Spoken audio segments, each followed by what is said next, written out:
Fala galera, professor Alexandre de Geografia, tudo bem com vocês? Mais uma aulazinha aqui sobre o nosso conteúdo, o trabalho. Lembrando que o trabalho, ele faz parte da economia, né? E a economia é dividida em 3 setores. Setor primário, que nós já estudamos, agricultura, pecuária e extrativismo.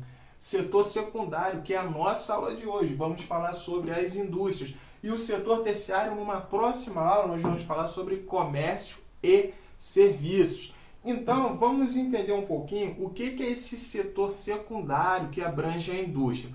Preste atenção, o que a indústria faz? Ela transforma um produto primário, uma matéria-prima, e como o nome já diz, em um produto industrializado. Por isso que servem as indústrias. Eu trouxe um exemplo aqui, acompanha comigo aqui. Tem a cana-de-açúcar, né? Todo mundo conhece a cana-de-açúcar. Então, o setor primário, através da agricultura, vai plantar e colher a cana-de-açúcar.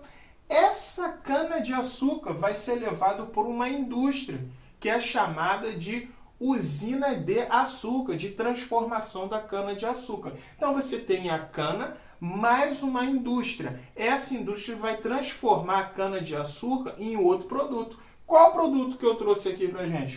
O açúcar refinado, esse mesmo, esse açúcar que você usa em casa. Mas da cana-de-açúcar, além do açúcar, também pode ser produzido o que se chama etanol, né? O álcool. Então a indústria nada mais é do que isso, tá, pessoal? Ela serve para transformar um produto primário em um produto industrializado, que depois vai ser vendido para a gente, beleza? Deu para entender? Quando começa, então, realmente a criação, o surgimento dessas indústrias? A gente precisa lembrar sobre a Revolução Industrial que aconteceu lá na Inglaterra, lá em 1760, 1770, um pouquinho mais para frente, começa a Revolução Industrial, ou seja, as primeiras indústrias elas vão surgir. Então fica isso aí na tua cabecinha, beleza? As indústrias elas vão surgir na Inglaterra. Como que são essas transformações? O que acontece, professor? Como que era antigamente? O que começou a acontecer depois da industrialização? Preste atenção nessa imagem aqui. Sabe o que é isso aqui? Vou explicar para você. Isso aqui se chama uma máquina de arar terra, tá? Uma ferramenta para arar terra. O que é arar terra? É você cavar como se fosse uns buracos, umas valas no chão. Para quê? Para você colocar ali semente, a sementinha para depois você cuidar e ali crescer essa semente. O que isso tem a ver com industrialização? Olha aqui, no passado, antes das indústrias, acontecia assim, as máquinas tinham o que se chamava tração animal, ou seja, para uma máquina funcionar legal, precisava da força de um animal. Depois da industrialização, começou a surgir o que se chamou máquina a vapor. Nesse caso aqui, a máquina para arar a terra não era mais de tração animal. Depois da industrialização, olha aqui, é uma máquina a vapor. Não precisa mais de força animal.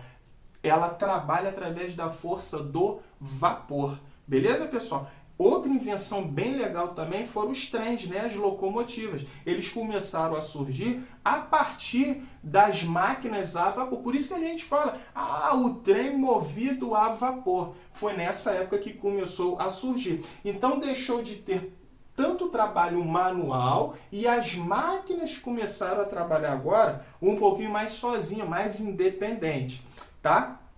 Mas pensa no seguinte, no início da industrialização, nem todo mundo tinha direito a comprar vários produtos legais, vários produtos industrializados, né? Só quem tinha muito dinheiro. Mas depois, com o passar do tempo, as indústrias foram aumentando, cada vez mais produtos foram sendo industrializados, foram sendo inventados, surgindo. E o que aconteceu? As indústrias cresceram, a ponto de chegar nisso aqui, o que se chama linha de produção industrial. Olha aqui, ó, como que é produzido um carro. Muitos carros produzidos ao mesmo tempo. Aqui, ó, daquele sabão líquido que você conhece também, o teu responsável, tua mãe usa lá para lavar a tua roupinha. Preste atenção, isso aqui é uma linha de produção. O que é linha de produção? Produtos industrializados, né? Produzidos em grande quantidade. Então, quanto mais você faz, mais barato você pode vender. Se você pode vender mais barato, mais pessoas vão comprar, beleza? Deu para entender? No próximo slide aqui, nem tudo da Revolução Industrial, nem tudo da industrialização foi bom no início. E até hoje também não é. Essas imagens aqui mostram como que era a Inglaterra no passado, assim que começou a industrializar. Preste atenção, muita gente vivia do setor primário, vivia no campo, na zona rural, na área rural, certo? Depois da industrialização, as indústrias começaram a se formar não em áreas rurais, mas sim em cidades, em áreas urbanas. Então as cidades cresceram demais. Só que quando as cidades foram crescendo, muitas pessoas foram morar lá. Por quê? Porque elas precisavam trabalhar nas indústrias, mas não tinham locais apropriados para as pessoas morarem. Não tinham casas apropriadas. As estruturas eram ruins. Presta atenção nessa imagem. Olha quanta gente, olha a confusão. Nessa época ainda você tinha alguns carros, carroças que se chamavam movidas ainda a cavalo, a tração animal, mas você também já tinha alguns veículos movidos a eletricidade, pessoas andando de cavalo, pessoas andando a pé. Então, olha que confusão dentro de uma cidade. E as pessoas moravam assim. Muitas pessoas moravam em um único apartamento, um único cômodo. 20, 30 pessoas moravam no mesmo cômodo. E era essa bagunça. Foi a época que muitas doenças começaram a existir também. Então a industrialização teve essa partezinha aí ruim. Hoje em dia, galera, as indústrias, elas cresceram de tal forma que se você olhar esse globo terrestre aqui, olha quantas empresas, olha quantas indústrias. Se você ler aqui, você conhece pelo menos uma dessa aqui, você conhece, certo? O que representa essa foto, essa imagem aqui? O mundo todo está industrializado. Preste atenção, quantas indústrias tem no Brasil que não são do Brasil, mas elas estão no nosso país. Então, as indústrias hoje estão espalhadas no mundo inteiro. Beleza, galera? Eu espero que você tenha entendido aí. Um forte abraço do professor Alexandre de Geografia.